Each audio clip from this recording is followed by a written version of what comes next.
ഈങ്ങാപ്പുഴ ഷിബില കൊലപാതക കേസിലെ പ്രതി യാസറിനെ കസ്റ്റഡിയിൽ ആവശ്യപ്പെട്ട പോലീസ് കോടതിയിൽ അപേക്ഷ നൽകും.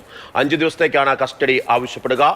അഖില CP ചേരുന്നുണ്ട് വിവരങ്ങളുമായി. അഖില, യാസറിന്റെ കാര്യത്തിൽ തെളിവെടുപ്പ് ഉൾപ്പെടെയുള്ള പല കാര്യങ്ങളും നടത്തേണ്ടതുണ്ട്. അതുകൊണ്ട് തന്നെ പോലീസ് എത്ര ദിവസത്തെയാണ് കസ്റ്റഡിയിൽ ആവശ്യപ്പെടുന്നത്? തുടർ നടപടികൾ എന്തായിരുന്നു?